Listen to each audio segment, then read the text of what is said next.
stuck between a libertarian and a Republican? Welcome to Publitarian Podcast.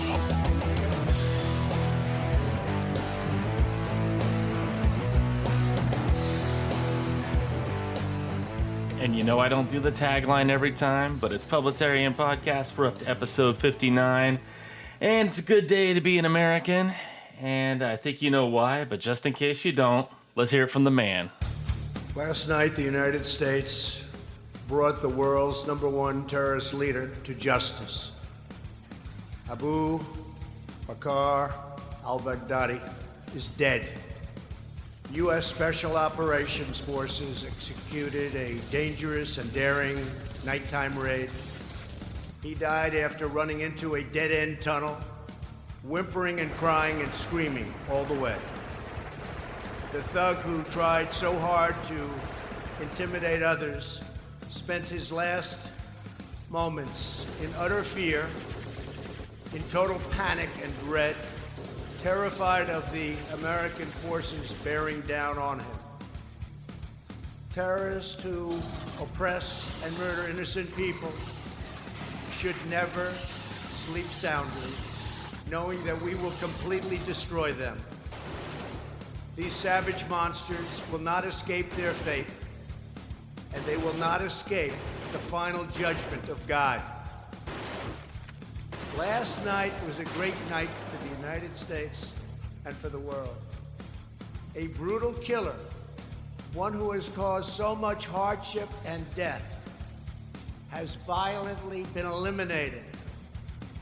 He will never again harm another innocent man, woman, or child.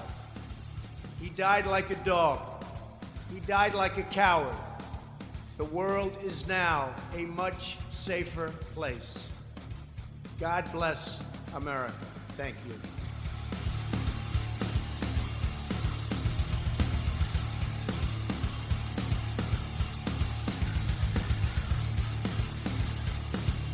That's right, Baghdadi is dead, and we just can't be happier about that. The leader of the ISIS Caliphate is no more, dying like the dog that he is. And the president, I really can't add to it. He said it perfectly. And how long have we been waiting for a president in this country that just has the balls to do what needs to be done and say what needs to be said? And shout out to our special forces that got this done, that got this operation done. I don't know how you do what you do, but I'm glad that you do what you do. And God bless you. God bless you and God bless your families. That this piece of human scum, not even human, this just piece of just dog, dirt, worm scum is no longer on this planet. And we thank you for it.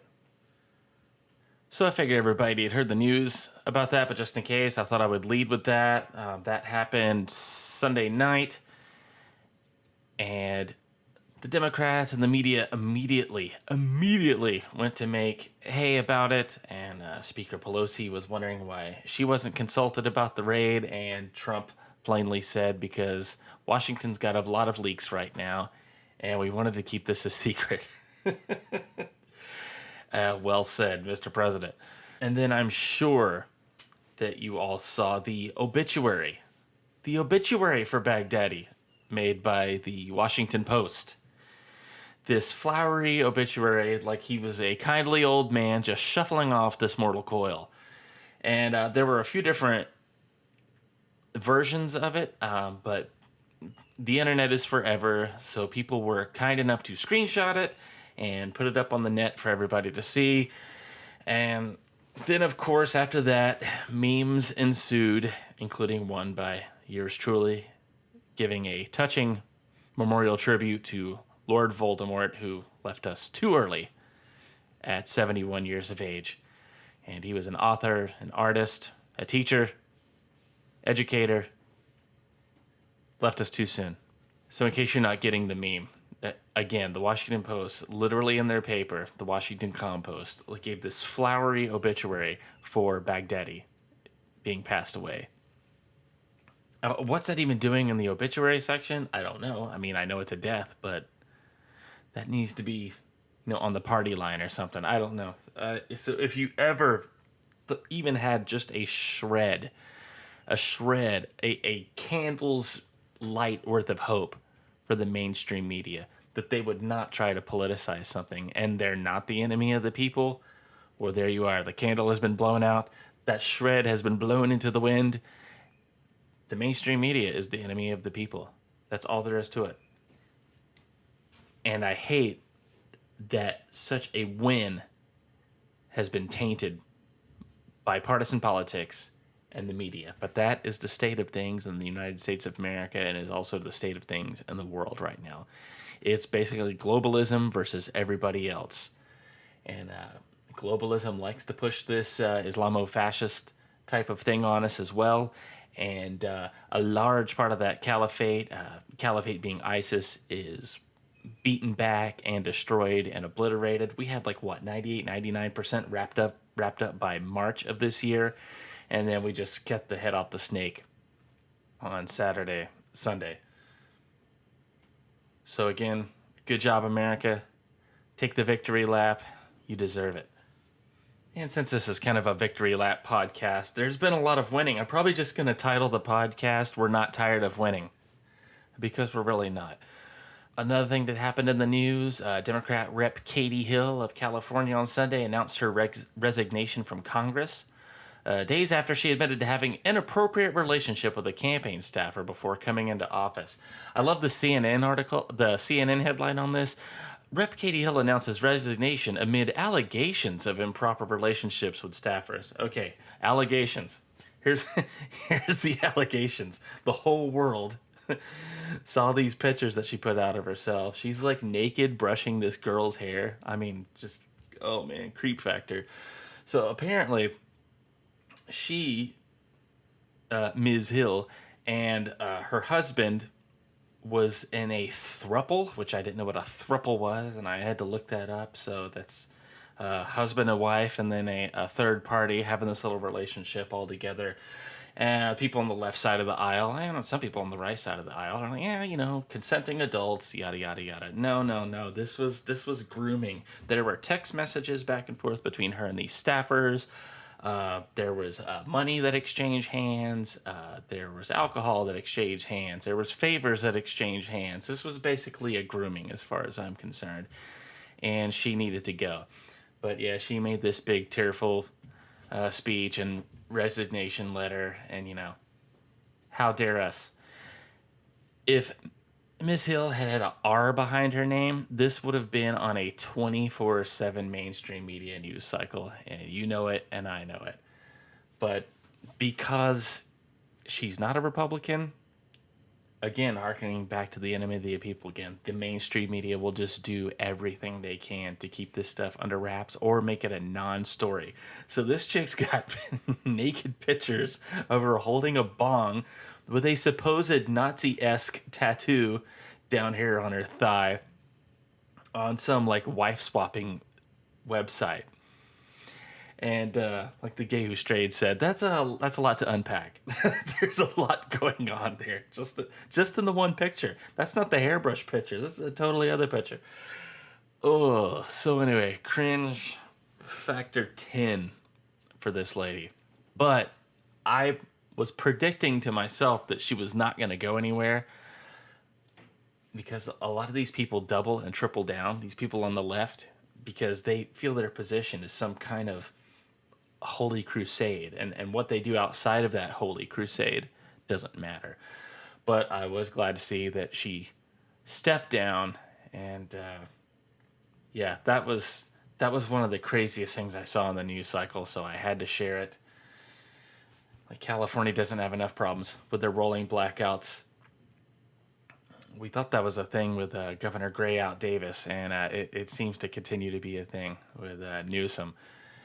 And you people living in California, I know I got California listeners. I don't know what you're going to do about that state. I know a large swath of you are right-wingers, conservatives, Republicans, or even just people that aren't crazy leftists. But the way those, I don't know if it's the way your district lines are drawn or the vote harvesting or what, but you really have an uphill battle, and I don't know how you're going to get past it. You got these crazy people representing you. You've got drugs and homeless epidemics in your cities. You've got wildfires that are out of control because lefties will not let you do any type of forestry that would keep those fires from happening. And God forbid you build a power plant. Now, last I remember, this is probably old news, and California will probably have to correct me on this. They were having to buy their power from another state. I don't know if that's still the case or not, but I do know that's why they're doing these rolling blackouts because of fire and hazards and things of that nature. How did this turn into a California show? I don't know. I guess just thinking about Katie Hill got me free-flowing about that. But you guys are in trouble. And what I'm scared about is the people that run California into the ground. They flee California, and then they go to these red states, and then they turn the red states purple. Please do not California up my Florida. Please do not California up my Texas.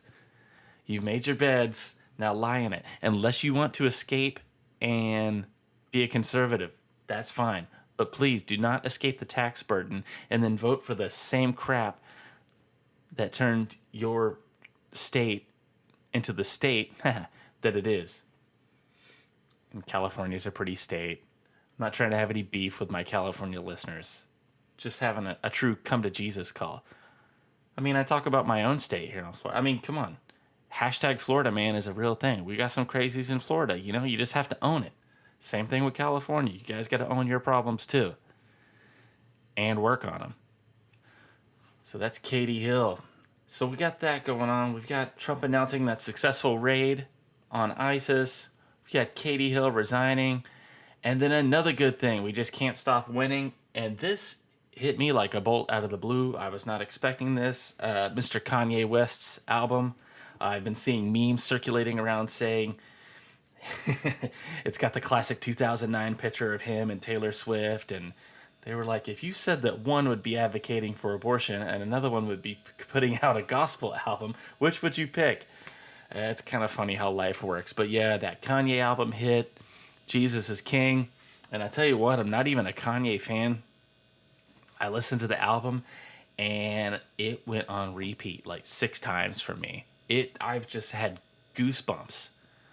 Just the spirituality is there. The music is good. Like, even if you're not a Christian, like the power that's in this music, it's undeniable. I mean, also, you know, I'm a Chick-fil-A fan, and spoiler alert, he does a little hat tip to Chick-fil-A in there. That's pretty cool. But anyway, we're living in a strange time. I said on a tweet last week. This isn't derogatory about Trump, by the way. Trump is the president. He's my man. But I was like, if 2019 me would have gone back to 2009 me, and 2009 me was asking about the future, and I'm like, so who's the president? Donald Trump. The real estate guy that has the reality show? Yep. All right, well, how's Christian music these days? Yeah, Kanye West just dropped a influential gospel album. What? It's just, we're living in strange times. But, I've said it before and I'll say it again. We're living in the best timeline. This is freaking awesome. I am loving this. It's just an exciting time to be alive. And as an American, when you have a president that you know has your back and has America's best interest at heart, it's just such a refreshing feeling. And not to repeat myself, but for him to call out those terrorist scumbags for what they are, it's just a breath of fresh air. You just don't get that in an American president anymore, or from any world leader. They all, you know, pussyfoot around and try to be good little globalists. And I think we've started a trend here. You're seeing election pushbacks now. You know, the Brits are wanting Brexit now. Australia is pushing back with their elections. Brazil, India, Prime Minister Modi. I don't want to call it a MAGA movement, but there is a pushback of anti-globalism, anti-establishment that's happening. And we're just living in a really cool timeline, and I'm glad to see it happening. And I'm glad to be a part of the fight. And I think that will do it for me on this edition of Publitarian Podcast. I've got a couple of great interviews coming up very, very soon. I know I always tease the interviews, but they really are coming up this time. I did an interview. Speaking of interviews, yes, I did an interview with the Undead Patriot. As you know, he was on the podcast last episode. We talked horror movies and political memery. And then I went on his podcast and we just straight talked horror movies, and a particular horror movie, The Exorcist. He gave it to me as homework to watch. He's like, hey, you want to be on my podcast? We'll talk about The Exorcist. Your boy is not much of a horror movie fan, really not anymore. And I was like, sure. So I fired up The Exorcist and watched it, and then we discussed. And that podcast will be dropping on Tuesday, the 29th. And if you want to find that, his podcast is called The Celluloid Reanimator. And he is exclusively on SoundCloud. So if you go to soundcloud.com, look up Celluloid Reanimator, you'll see his podcast, and you'll hear yours truly talking the best I can about The Exorcist and a few other horror movies in that genre. So I hope you guys will give it a listen. And thank you so much for listening to this edition of Publitarian Podcast. I'll be back again with another episode very soon. And in the meantime, keep sharing those memes. You can DM me on Instagram. You can email me on publitarian@gmail.com or thepublitarian@gmail.com. And God bless America, and I'll see you guys again on Publitarian Podcast.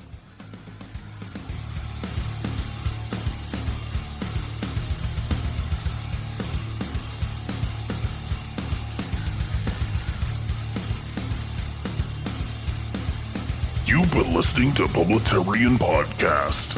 Copyright 2019.